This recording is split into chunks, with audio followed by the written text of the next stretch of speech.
To me, Stanley, the great Stanley Kubrick, was an actor's enemy. Well, he did 100 take. He was an actor's enemy, and I can point to movies that he's done the worst performances I've ever seen in movies. Robert Duvall growled at 94, finally dropping names he's kept quiet about for decades. In a no-holds-barred moment that left fans stunned, the Oscar-winning legend revealed the 4 actors he absolutely couldn't stand sharing a set with.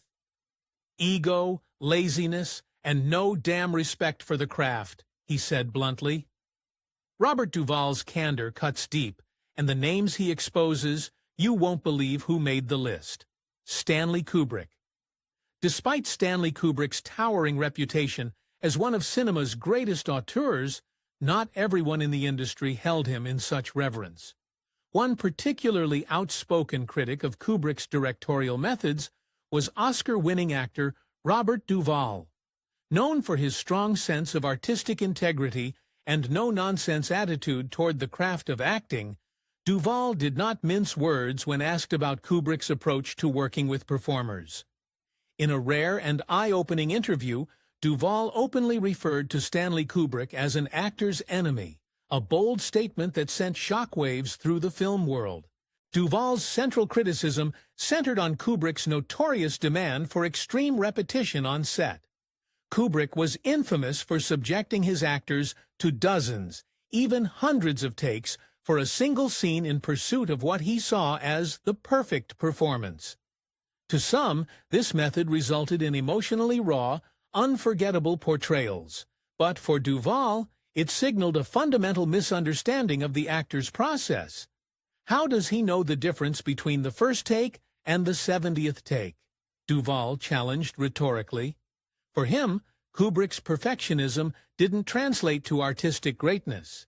Instead, he saw it as obsessive control, a means of exhausting and psychologically wearing down actors until they were merely vessels for Kubrick's vision, devoid of personal artistry or spontaneity. Rather than collaborating with his performers, Duvall believed Kubrick manipulated and dominated them, stripping away the very humanity that actors strive to bring to their roles. Duvall did not hold back in citing specific examples. He pointed to The Shining and A Clockwork Orange, 2 of Kubrick's most acclaimed works, as evidence of the director's failure to respect actors as creative partners. In Duvall's eyes, the performances in those films, particularly Jack Nicholson's manic portrayal of Jack Torrance and Malcolm McDowell's eerie turn as Alex DeLarge, were among the worst he'd ever seen in major films. To many, these performances were iconic to Duvall. They were overworked, forced, and ultimately hollow. Products not of collaboration, but of submission. These remarks stood in stark contrast to the public reverence Kubrick typically received. Most actors, even those who had endured grueling experiences under his direction, spoke with a tone of reverence, choosing their words carefully. Shelley Duvall, for instance, had described the psychological toll of working on The Shining, where she endured 127 takes of a single scene and constant emotional stress. While she had voiced the trauma she experienced, she stopped short of condemning Kubrick's process outright.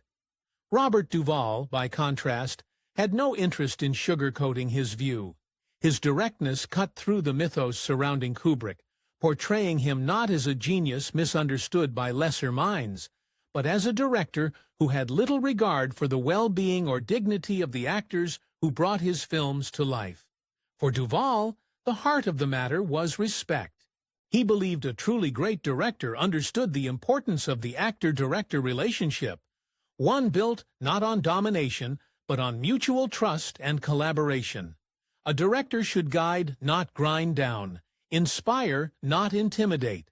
In Duvall's view, Kubrick's reliance on excessive takes and emotional pressure was a betrayal of that sacred relationship.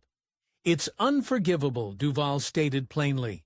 To him, no shot, no performance, and no cinematic masterpiece was worth the psychological damage inflicted on the people responsible for bringing it to life.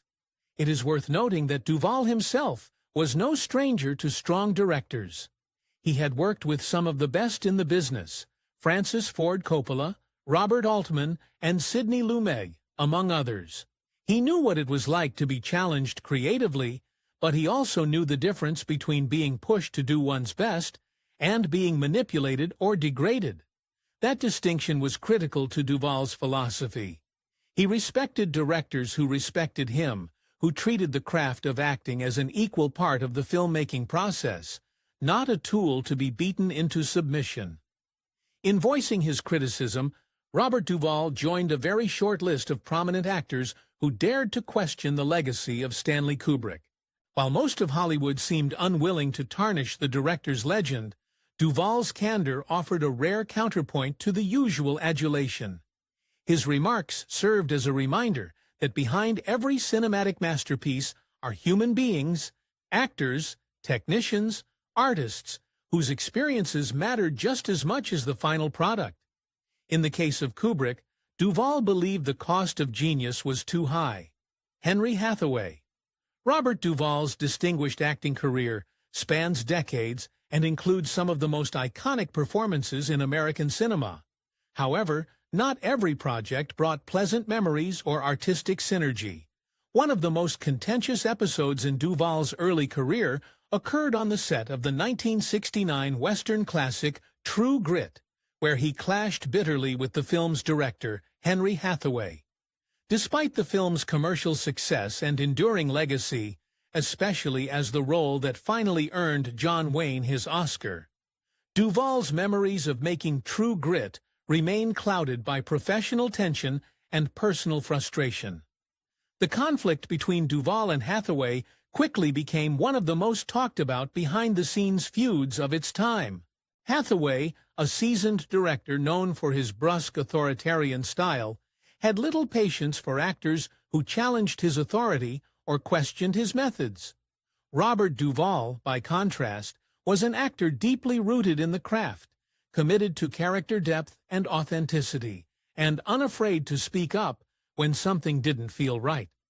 The two men represented a generational and philosophical divide. Hathaway embodied the rigid, command-driven filmmaking of the studio era, while Duvall came from the rising wave of actors trained in the method, prioritizing internal truth and emotional realism. From the outset of the shoot, their personalities collided. Duvall later acknowledged the friction, bluntly stating in interviews, "The director and I didn't get along. I don't get along with a lot of directors." He implied that Hathaway had little interest in the kind of nuanced performance Duvall was trying to deliver. Instead of collaboration, there was confrontation. Duvall felt micromanaged and stifled, and Hathaway, for his part, likely viewed Duvall's assertiveness as insolence. What began as professional disagreement escalated into open hostility as filming progressed. The situation became so heated that it began affecting morale on set. One incident that would become legendary involved co-star John Wayne, who played the now iconic Rooster Cogburn. Known for his commanding presence, both on and off screen, Wayne was not one to tolerate insubordination, especially when it disrupted the production. According to Duvall, the tension reached a boiling point when Wayne finally confronted him. Frustrated by the ongoing disputes, Wayne allegedly warned Duvall in no uncertain terms, "If you don't stop arguing with Hathaway, I'm going to punch you out." Whether said in anger or as a stern attempt to restore order, the moment marked a clear boundary between the two actors' approaches to the set. Duvall, while respected for his talent, found himself standing alone in his opposition to Hathaway's domineering direction. Despite the animosity, Duvall never launched into a full-blown attack on Hathaway in later years. He refrained from personal insults or detailed criticisms. However, his refusal to elaborate spoke volumes. When asked about Hathaway in subsequent interviews, Duvall would often give cryptic answers, such as, "We won't talk about him." That curt dismissal, delivered with a tone of finality, hinted at deeper wounds and unresolved bitterness. It was clear the experience had left a mark, one Duvall had no interest in revisiting. The feud only added to the film's lore, becoming part of Hollywood history. True Grit was ultimately a hit, cementing Wayne's place in cinematic history and helping introduce a new generation of moviegoers to the Western genre. Yet for Duvall, the film represented a creative ordeal rather than a triumphant chapter. He later described the experience as one of the most difficult of his career, not because of the role itself, but because of the constant battles with the director he felt lacked respect for actors' input and process. To Duvall, the problem wasn't just Hathaway, it was a systemic issue within the industry. In several interviews, he spoke candidly about the difficulties of working with directors who didn't understand actors or refused to meet them halfway. "I don't get along with a lot of directors," he admitted more than once. This wasn't a boast, but a reflection of his belief that true collaboration was rare in Hollywood. For Duvall, a director should create a space where actors can explore their characters, not simply bark orders or impose rigid control. His battles with Hathaway were emblematic of a broader struggle to protect the integrity of his craft in an industry that often prioritized efficiency and hierarchy over artistry. Still, Duvall's performance in True Grit stands as a testament to his professionalism. Despite the backstage strife, he delivered a solid and memorable portrayal of the outlaw Ned Pepper, holding his own alongside the towering presence of John Wayne. It's a reminder that even in the most challenging environments, Duvall's commitment to the role never wavered. He brought depth and intensity to every scene, regardless of his frustrations behind the camera. Bruce Beresford. Robert Duvall's reputation as a fiercely principled and intensely dedicated actor often led him into conflict with directors who didn't share or accommodate his unwavering commitment to authenticity. While some of these clashes were explosive, like those with Henry Hathaway or his blunt criticism of Stanley Kubrick, others were quieter, but no less revealing. One of the most significant examples came during the filming of Tender Mercies, 1983, a role that would ultimately earn Duvall the Academy Award for Best Actor. Although the final product was a critical triumph, the creative process behind the scenes was marked by moments of real tension, especially between Duvall and director Bruce Beresford. Tender Mercies told the story of Max Sledge, a washed-up country singer seeking redemption and peace in a small Texas town. The film's emotional restraint and understated power were anchored by Duvall's deeply internal performance, which critics praised for its vulnerability and quiet strength.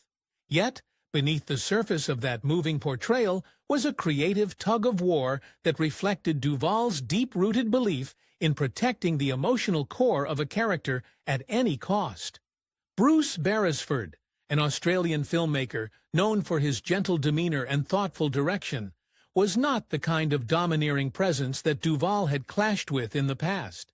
Yet, even with a more soft-spoken director, Duvall's need for creative input and control remained as strong as ever. From the outset, he approached Tender Mercies not just as an actor, but as a guardian of the film's emotional truth. He believed profoundly in the character of Max Sledge and felt personally responsible for preserving the integrity of that portrayal. This deep investment meant that Duvall wasn't just offering notes. He was pushing for changes, asserting his vision, and at times overruling Beresford's directorial choices. Reports from the set suggest that Duvall frequently challenged Beresford over key creative decisions. These were not superficial disagreements about blocking or line delivery, but deeper conflicts over tone, pacing, and the emotional framing of scenes.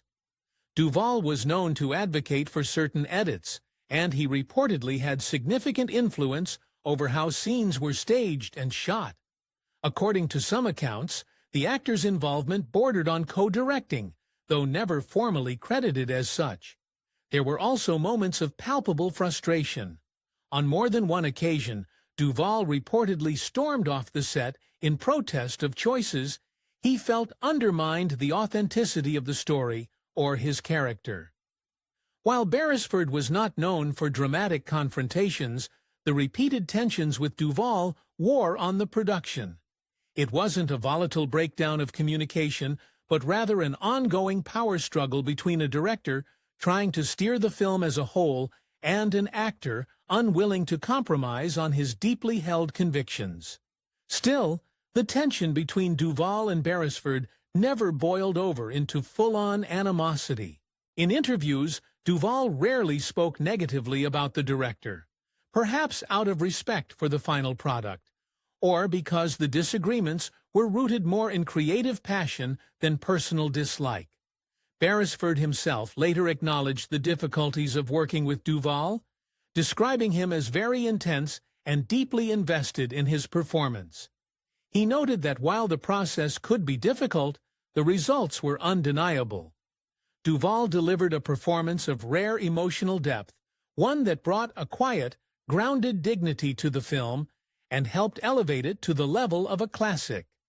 The struggle behind the scenes of Tender Mercies wasn't about ego or dominance, it was about art.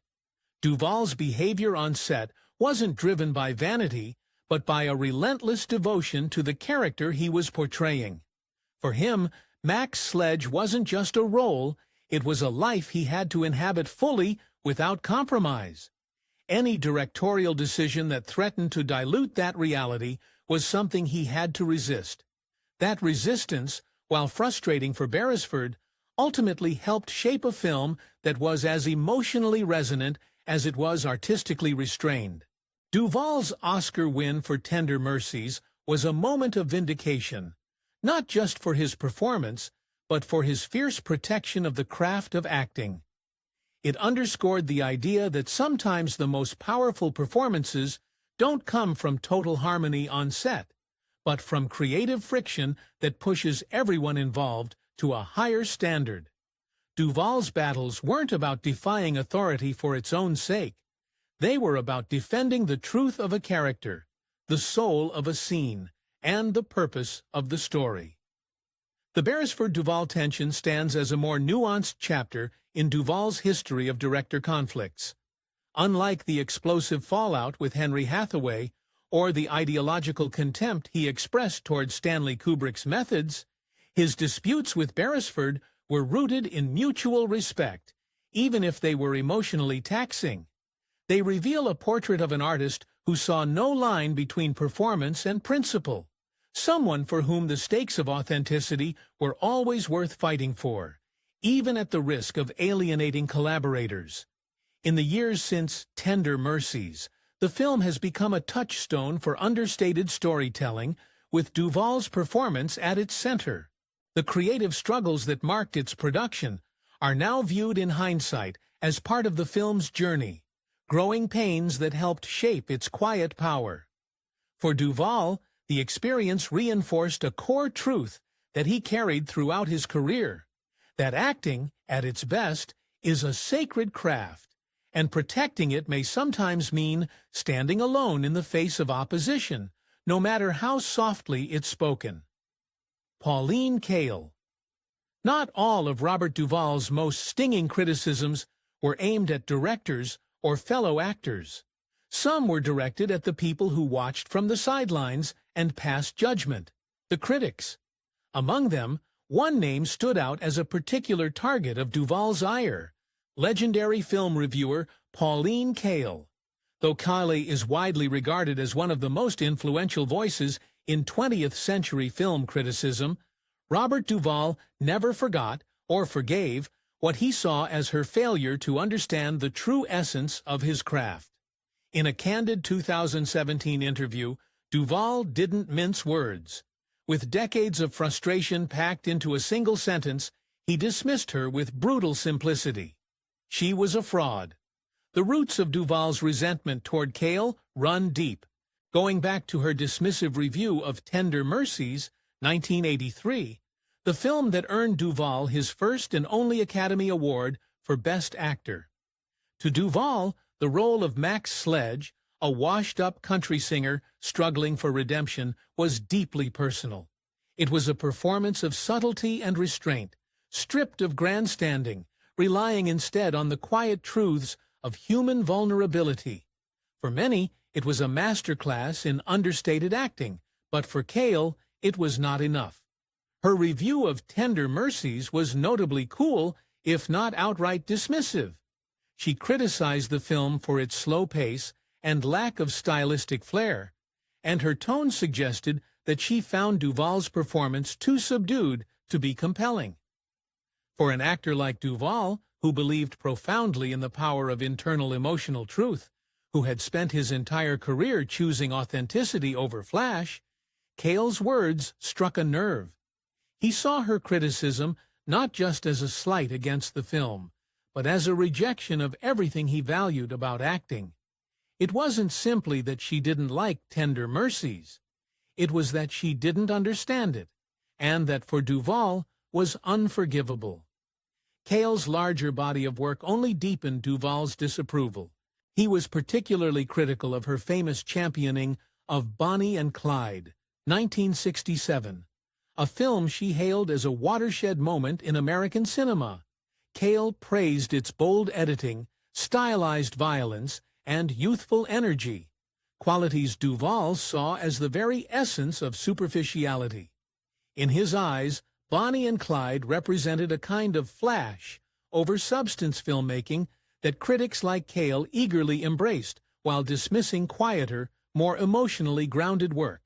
Where she saw revolution, Duvall saw noise. To him, Kael epitomized a critic who prized provocation over depth, cleverness over craft. She was part of a movement, he believed, that rewarded directors and performers who made a splash, even if that splash lacked emotional truth. She didn't understand actors, he said, summing up his disdain with a sentence that went beyond Kael herself. It was a sentiment that reflected a broader frustration with a critical establishment that, in Duvall's view, had too often valued cinematic gimmicks over the soul of performance. Duvall's attack on Kael was particularly striking, coming from someone known for his quiet intensity. He was not a Hollywood loudmouth or publicity seeker. His career was built on integrity, subtlety, and restraint, on performances that earned respect through depth rather than showmanship. And yet when it came to Kael, he didn't hold back. That raw honesty revealed just how personally he took her critiques. For Duvall, acting was not a game or a trend. It was a sacred craft. And to be dismissed by someone he saw as a tastemaker without the necessary understanding of that craft felt like a betrayal, not just to him, but to the entire profession. It's worth noting that Pauline Kael had long divided the film world. She was revered for her wit and unflinching opinions, but she also had many detractors, filmmakers, actors, and even fellow critics who felt her power came with a tendency toward arrogance. Duvall's comments echoed that sentiment. He didn't just criticize her reviews, he called in to question her authority to make them in the first place. By calling her a fraud, he wasn't attacking her taste. He was challenging her credibility. Despite the personal nature of his remarks, Duvall's animosity toward Kael was grounded in principle. He didn't begrudge critics for disliking his work. What he couldn't abide was what he saw as shallow analysis masquerading as insight. For him, criticism carried a responsibility to engage with the soul of a film, to try to understand its intent and emotional core. He believed Kael and critics like her had failed to meet that standard. Duvall's relationship with criticism in general was complicated. While he often avoided reading reviews of his work, he remained acutely aware of how critical narratives shaped public perception. For an actor whose best work often lay in silence and stillness, being misunderstood was a constant occupational hazard. But when critics missed the mark, when they failed to recognize the power and restraint, it was more than just frustrating. It was a kind of erasure. In many ways, Duvall's criticism of Kael speaks to a larger conversation about the divide between creators and critics, between those who make and those who judge. His words serve as a reminder that even the most celebrated reviewers are not immune to the biases and blind spots that come with personal taste. And they highlight the emotional toll that criticism can take, particularly on artists who put pieces of themselves into their work. Robert Duvall's legacy is one of unshakable artistic integrity. He fought for the emotional truth of his characters, resisted compromise when it came to performance, and never apologized for standing his ground. His rejection of Pauline Kael wasn't just a personal vendetta, it was an assertion of values. It was the voice of an actor who spent his life pursuing honesty on screen and refusing to let that honesty be belittled by those who, in his view, never truly understood it. What do you think about the actors that Robert Duvall hates?